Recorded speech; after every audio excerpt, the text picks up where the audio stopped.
வணக்கம். இது தடம் நியூஸின் இரவு நேர செய்திகள். செய்தி ஆசிரியர் அரியராசா தினேஷ். வாசிப்பவர் முஷ்ரிஃபா முலஷர். முதலில் தலைப்புச் செய்திகள்.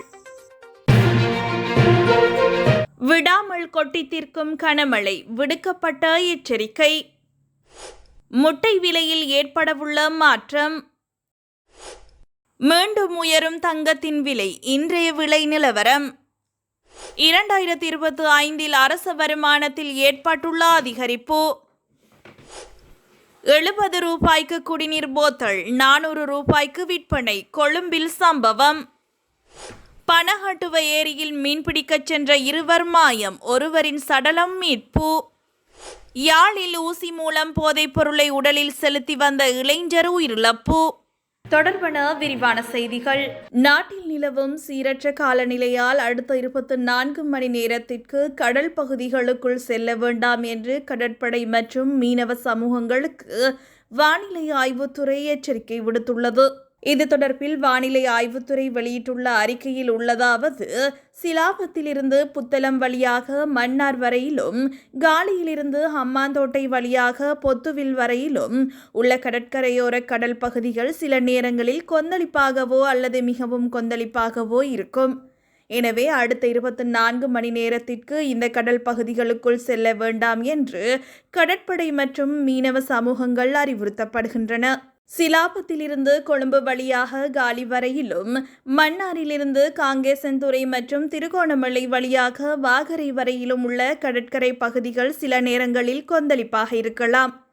புத்தளம் முதல் கொழும்பு, காலி மற்றும் ஹம்மாந்தோட்டை வழியாக பொத்துவில் வரையிலான கடற்கரை பகுதிகளில் அலைகளின் உயரம் சுமார் 2.5 தொடக்கம் 3.0 மீட்டர் வரை அதிகரிக்கக்கூடும். எனவே புத்தளம் முதல் கொழும்பு, காலி மற்றும் ஹம்மாந்தோட்டை வழியாக பொத்துவில் வரையிலான கடற்கரை பகுதிகள் கடல் அலைகளால் அலைகள் எழும்ப வாய்ப்புள்ளது. இதற்கிடையில் புத்தளம் முதல் கொழும்பு மற்றும் காலி வழியாக மாத்தறை வரையிலான கடற்கரையோர கடல் பகுதிகளில் இன்று பல இடங்களில் மழை பெய்யும். சிலாபம் முதல் புத்தளம் வழியாக மன்னார் வரையிலும், காலி முதல் ஹம்மாந்தோட்டை வழியாக பொத்துவில் வரையிலும் உள்ள கடற்கரையோர கடல் பகுதிகளில் காற்றின் வேகம் மணிக்கு 60 தொடக்கம் 70 கிலோமீட்டர் வரையிலும், மன்னார் முதல் கொழும்பு வழியாக காலி வரையிலும், காங்கேசன்துறை மற்றும் திருகோணமலை வழியாக மன்னார் வரையிலான கடற்கரையோர கடல் பகுதிகளில் காற்றின் வேகம் மணிக்கு 50 தொடக்கம் 60 கிலோமீட்டர் வரையிலும் அதிகரிக்கக்கூடும். இவ்வாறான காலநிலையில் கடற்பகுதிகளுக்கு மீனவர்களை செல்ல வேண்டாம் என்று வானிலை ஆய்வுத்துறை எச்சரிக்கை விடுத்துள்ளது. இந்த வாரம் முட்டை விலையை 2 ரூபாவால் குறைக்க அகில இலங்கை முட்டை உற்பத்தியாளர்கள் சங்கம் தீர்மானித்துள்ளது. அதன்படி சிவப்பு முட்டையின் விலை 29 ரூபாவாகவும், வெள்ளை முட்டையின் விலை 27 ரூபாவாகவும் முட்டை வர்த்தகர்கள் சங்கம் விலை குறைத்து தெரிவித்துள்ளனர். நேற்று இரவு இடம்பெற்ற கலந்துரையாடலின் பின்னர் இந்த தீர்மானம் எட்டப்பட்டதாக இலங்கை முட்டை உற்பத்தியாளர்கள் சங்கத்தின் தலைவர் சரத் ரத்நாயக்க தெரிவித்துள்ளார். கோழிகளின் எண்ணிக்கை அதிகரித்துள்ளமையே இதற்கு காரணம் எனவும், இருப்பினும் சிறு அளவிலான முட்டை உற்பத்தியாளர்கள் தங்களது தொழிலை தொடர்ந்து முன்னெடுக்க முடியாத நிலையில் உள்ளதாகவும் அவர் சுட்டிக்காட்டியுள்ளார். இலங்கையில் கடந்த வாரத்துடன் ஒப்பிடுகையில் இன்று தங்கத்தின் விலை பவுனொன்றுக்கு 1000 ரூபாயால் அதிகரித்துள்ளதாக நகை வியாபாரிகள் சங்கத்தினர் தெரிவித்துள்ளனர். அந்த வகையில் கொழும்பு செட்டியார் தெருவின் இன்றைய தங்க விலை நிலவரப்படி 24 கரட் தங்க பவுனொன்று 2,69,000 ரூபாவாகவும், 22 கரட் தங்க பவுனொன்று 2,49,000 ரூபாவாகவும் விற்பனை செய்யப்படுகிறது. இதன்படி 24 கரட் தங்கத்தின் 1 கிராமின் விலை 33,625 ரூபாயாகவும், 22 கரட் தங்கத்தின் 1 கிராமின் விலை 31,125 ரூபாயாகவும் விற்பனை செய்யப்படுகிறது.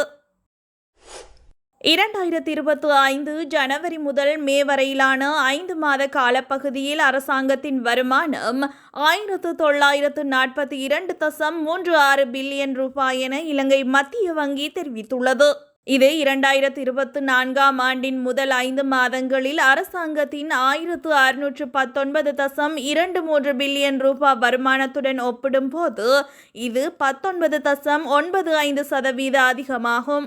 குறித்த காலப்பகுதியில் அரசாங்க வரி வருமானம் 1491.25 பில்லியன் ரூபாவிலிருந்து 1802.48 பில்லியன் ரூபாய் வரையில் 20.87% அதிகரித்ததே இதற்கான முக்கிய காரணமாகும். இலங்கை மத்திய வங்கி வெளியிட்டுள்ள வாராந்த அறிக்கையில் இந்த விடயம் குறிப்பிடப்பட்டுள்ளது. கொழும்பு பத்தரமுள்ள பகுதியில் உள்ள அரசுடன் இணைக்கப்பட்ட சுற்றுலா விடுதி ஒன்றில் அதிக விலைக்கு குடிநீர் போத்தல் விற்பனை செய்யப்பட்டமை கண்டறியப்பட்டுள்ளது. குறித்த விடுதியில் 70 ரூபாய்க்கு விற்பனை செய்யப்பட வேண்டிய குடிநீர் போத்தல் ஒன்று 400 ரூபாய்க்கு விற்பனை செய்யப்பட்டுள்ளது. 500 மில்லிலிட்டர் குடிநீர் போத்தல் ஒன்று 70 ரூபாய் என்ற அதிகபட்ச சில்லறை விலையில் விற்பனை செய்யப்பட வேண்டும். எனினும் குறித்த விடுதியில் அதே அளவிலான 2 குடிநீர் போத்தல்கள் 800 ரூபாய்க்கு விற்பனை செய்யப்பட்டுள்ளதாக தெரியவந்துள்ளது. இந்த சம்பவம் தொடர்பில் விசாரணைகள் முன்னெடுக்கப்பட்டுள்ளதாக நுகர்வோர் விவகார அதிகார சபை தெரிவித்துள்ளது. உடவளவை பனஹட்டுவ ஏரியில் மீன்பிடிக்கச் சென்ற இருவர் நீரில் மூழ்கி காணாமல் போன நிலையில் ஒருவர் உயிரிழந்துள்ளார். உடவளவை பனஹட்டுவ ஏரியில் டியூப் ஒன்றின் உதவியுடன் 2 நபர்கள் மீன்பிடிக்க சென்றுள்ள நிலையிலேயே இவ்வாறு நீரில் மூழ்கி காணாமல் போயுள்ளனர். இதேவேளை பனஹட்டுவ பகுதியைச் சேர்ந்த 30 மற்றும் 29 வயதுடைய 2 இளைஞர்களே இவ்வாறு நீரில் மூழ்கி காணாமல் போயுள்ளதாக தெரிவிக்கப்படுகிறது.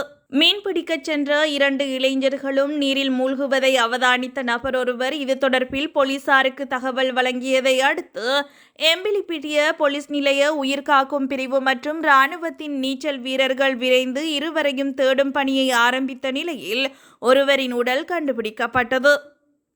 மேலும் காணாமல் போன மற்றொருவரின் உடலை தேடும் பணிகள் இடம்பெற்று வருகின்றமை குறிப்பிடத்தக்கது.